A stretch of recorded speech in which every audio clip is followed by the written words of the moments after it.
When you play a game and you realize that the other person or side, team, whatever, has been cheating, what do you feel? Most people would say they get angry. But why do we get angry? It seems like an important question to me. Because my idea of a good time of an evening is debating politics, religion, or other controversial topics. Not so much online, because that's kind of a cesspool, but in person, where I have the opportunity to better get to know the person I'm talking to and to also learn something. A lot of my beliefs have been shaped by conversations I've had where I disagree with the person I'm talking to, they disagree with me, and we're searching for higher truth together. And that's truly one of the best experiences I've ever had, is having my mind changed by somebody who disagrees with me because they know the topic better, because they have deeper insight, and I get to integrate that and make that part of my existence.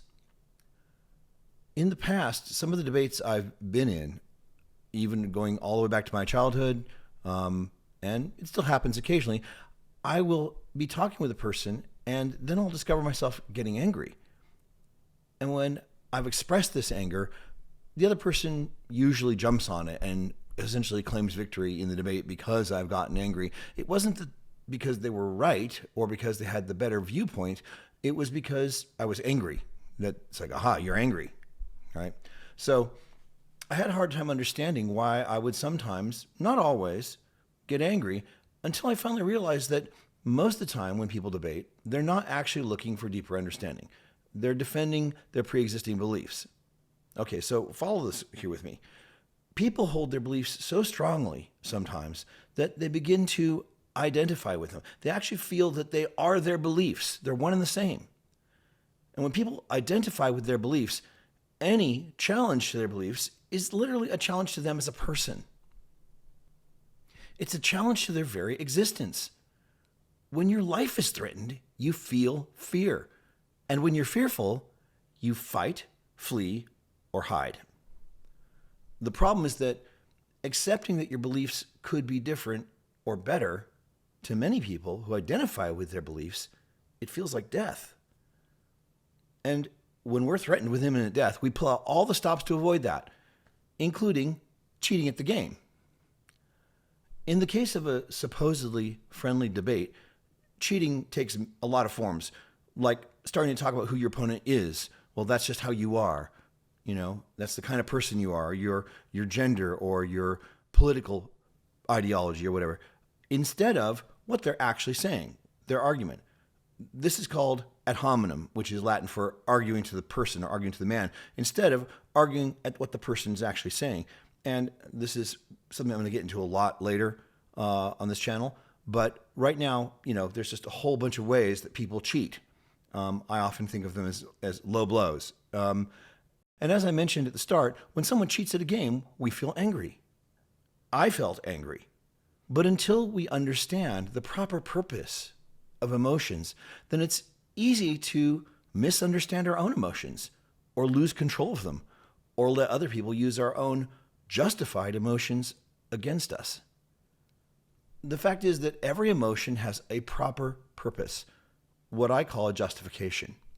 That doesn't mean that every expression of emotion is justified. In fact, in our society today, people are widely confusing emotion with truth, often referring to their feelings as their truth.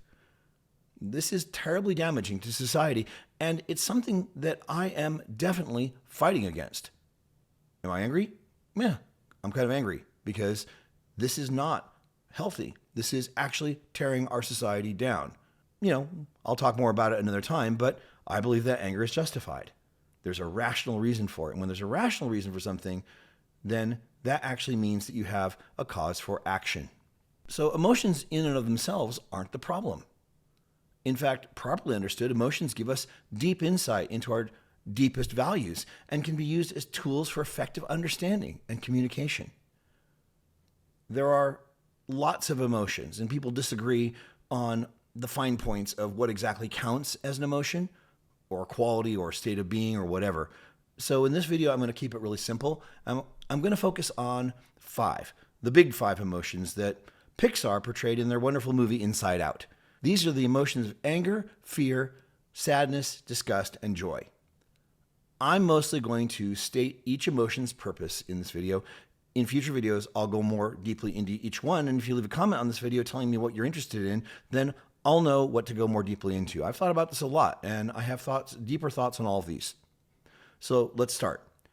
So anger. Anger is the drive to justice. Each of these emotions has a drive associated with them, and the drive associated with anger is justice. It's what we properly feel when we feel that some sort of injustice has been committed against us or those we care about. Anger, like all emotions, drives us to do something, but usually it's very effective, immediate, aggressive action that anger drives us towards. Because the scales of justice are out of balance, and we have to restore balance. That's what anger is for. There's various kinds of shades and degrees of anger, like resentment and things like that, but their source is anger. It's something's wrong, out of balance in the world, and we are angry and we want to fix it. Okay, so now fear. Fear is the drive to defense. It's what we feel when we're experiencing an imminent threat, either to our physical body or, as I previously mentioned, even our identity. Fear is recognizing the prospect of death, and it drives us to hide, run, or fight. Okay, now sadness. Sadness is the drive to adapt. It's what we feel when we experience a loss of some kind, and properly understood, it's a call to adapt to our new circumstances. Change is inevitable, and when we finally confront change, we naturally feel sad. Working through sadness is the successful adaptation, and there are various kinds of shades of sadness: grief, depression, hopelessness, angst, that are all based in sadness. And again, there may be a justified expression of sadness. There can also be unjustified expressions of sadness. And it's very important, if you're a person who believes in self-responsibility and personal growth, to recognize the difference between justified and unjustified forms or expressions of these emotions. Okay, next is disgust. This is the drive to purity. And I mean purity in the sense of wholeness, of wellness. And disgust is what we feel when we recognize something toxic in our environment, something that's contagious or offensive or distasteful or unpleasant. And of our senses, smell is probably the most primal trigger for disgust. And I probably don't even need to go more deeply into that. You know exactly what I'm talking about. But like all our emotions, it can be triggered by complex combinations of inputs. The purpose of disgust is to keep ourselves pure and healthy by moving away from whatever it is that we find disgusting. And again, there are times when disgust is absolutely the appropriate thing to feel. And there's times when we really need to check what we're feeling disgusted about, because it's not a dead body. It's something maybe somebody said that maybe we even find offensive. But we live in a society with free speech. And in a society with free speech, which is one of our most precious and protected liberties, people are going to say things that we find offensive, that we are disgusted by. And the fact is, we have the option of moving away from those things rather than trying to quell their desire to speak these things. Alternatively, we have the ability to respond to those things, but we don't have a right to not be offended. And again, remember, offense is a form of disgust. And again, I'll have a lot more to say about this in future videos. Okay, finally, leaving on a positive note, joy is the drive to meaning. Joy is the brain's reward for achieving something we find meaningful, but also the process of achieving it. Unlike happiness, which is usually what we feel when something good happens, we properly experience joy when what we're doing aligns deeply with our values. And if you've ever worked in a state of flow before, where you've lost track of time and you're making progress and you're being challenged, but you're not being challenged too much, you're not like actively frustrated, but you're making progress and it's effortful but rewarding, then you're probably experiencing in that state of flow also a state of joy. And when you sit back and look at your accomplishments, you're also feeling joy. If somebody gives you a gift, you might feel happiness, but joy is distinct. Joy is what we feel when we are acting in alignment with our deepest values. Part of learning to think well is learning how to harmonize your rational mind with your emotive mind. Understanding the rational and proper purpose of emotions is a huge step in that direction of harmony.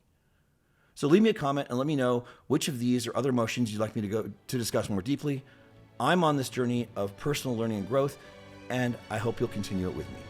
Learn more about the world's premier critical thinking tool, Flying Logic, at flyinglogic.com.